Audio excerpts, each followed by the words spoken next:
Chapter 4. Who are they?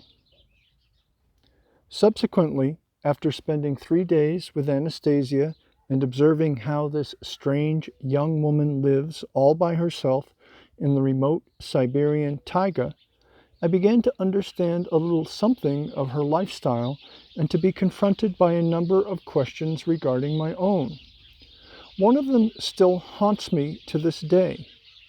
Is our system of education and bringing up children sufficient to comprehend the meaning of existence, to arrange every individual's life priorities in the correct order?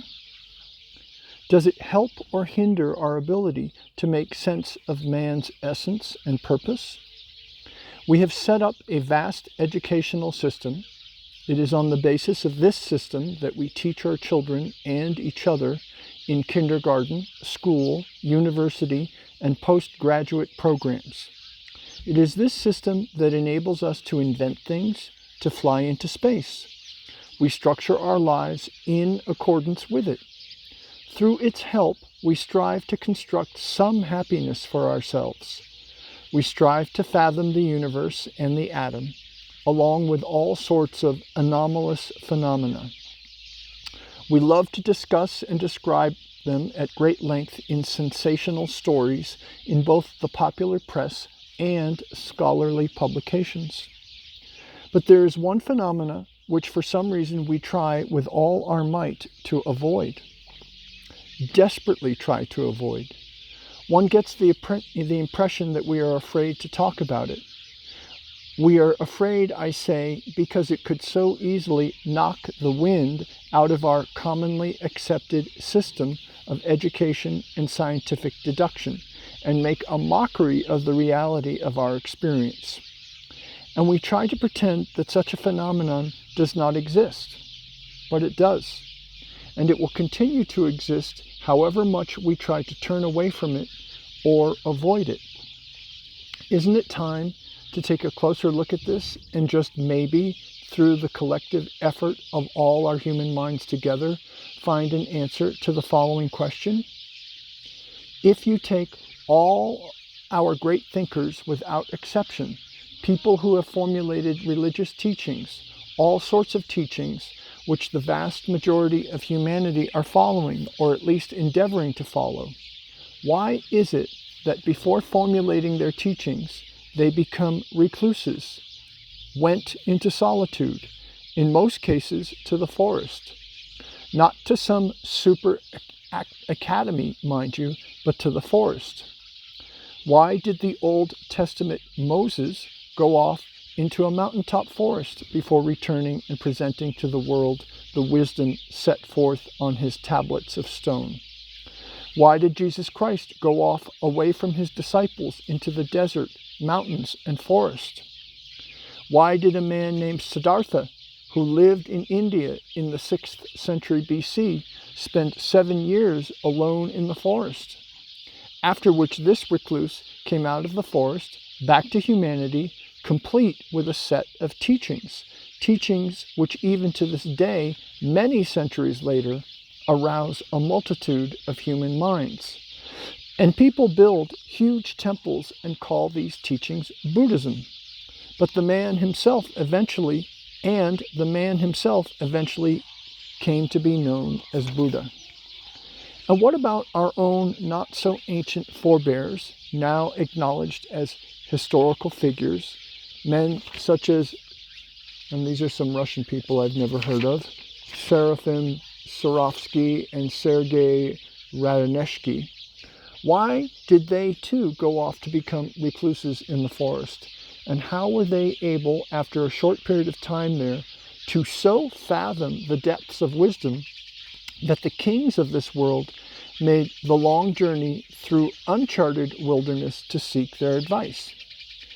Monasteries and majestic temples were raised at the locations of their respective solitudes.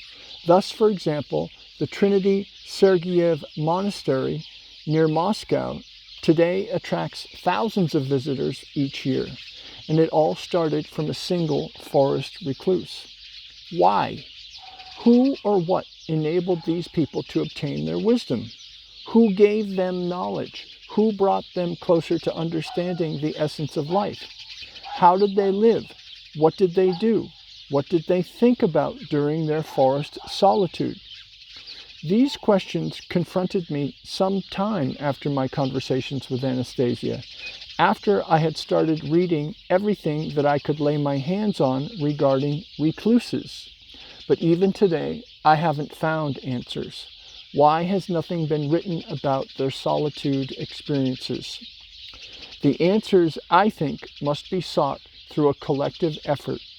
I am trying to describe the events of my 3-day stay in the Siberian taiga forest and my impressions from my experience with Anastasia in the hopes that someone will be able to fathom the essence of this phenomenon and put together a clearer picture of our way of life. For now, on the basis of all that I have seen and heard, only one thing is crystal clear to me. People who live in solitude in the forest, including Anastasia, see what is going on in our lives from a point of view completely different from our own. Some of Anastasia's ideas are the exact opposite of what is commonly accepted. Who is closer to the truth? Who can judge? My task is simply to record what I have seen and heard and thereby give others an opportunity to come up with answers. Anastasia lives in the forest altogether alone. She has no house to call her own. She hardly wears any clothes and does not store any provisions. She is the descendant of people who have been living here for thousands of years and represents what is literally a whole different civilization. She and those like her have survived to the present day through what I can only term the wisest possible course of action, very likely the only correct course of action. When they are among us, they blend in with us, trying to appear no different from ordinary people. But in their places of habitual residence, they merge with nature. It is not easy to find their habitual dwelling places. Indeed, man's presence in such places is betrayed only by the fact that they are more beautiful and better taken care of, like Anastasia's forest glade, for example. Anastasia was born here and is an integral part of the natural surroundings. In contrast to our celebrated recluses, she did not go off into the forest simply for a time as they did. She was born in the taiga and visits our world only for brief periods. And what seemed at first glance to be a mysterious phenomenon, the strong fear that overwhelmed me and made me lose consciousness when I attempted to possess Anastasia, turned out to have an altogether simple explanation. Just as we tame a cat, a dog, an elephant, a tiger, an eagle, and so on, here everything around has been, quote, tamed. And this everything cannot permit anything bad to happen to her. Anastasia told me that when she was born and while she was still under a year old, her mother could leave her alone on the grass. "And you didn't die from hunger?" I asked. The taiga recluse first looked at me in surprise and then explained, quote, "Food should be absolutely of no concern to man. One should eat just as one breathes, not paying attention to nutrition, nor distracting one's thought from more important issues. The Creator has left that task up to others so that man can live as man, fulfilling his own destiny." Unquote. She snapped her fingers, and right away a little squirrel popped up beside her, hopping onto her hand. Anastasia lifted the creature's muzzle up to her mouth, and the squirrel passed from its mouth into hers a cedar nut seed, its shell already removed. This did not seem to me anything out of the ordinary. I remembered how, back at the academic complex near Novosibirsk, a lot of squirrels were quite used to people and would beg for food from passers-by and even get angry if they weren't given anything. Here I was simply observing the process in reverse. But this here was the taiga, and I said, quote, in the normal world, our world, everything's arranged differently. You, Anastasia, could try snapping your fingers at a privately run kiosk or even beat on a drum and no one would give you anything. Yet here you're saying the Creator has decided everything.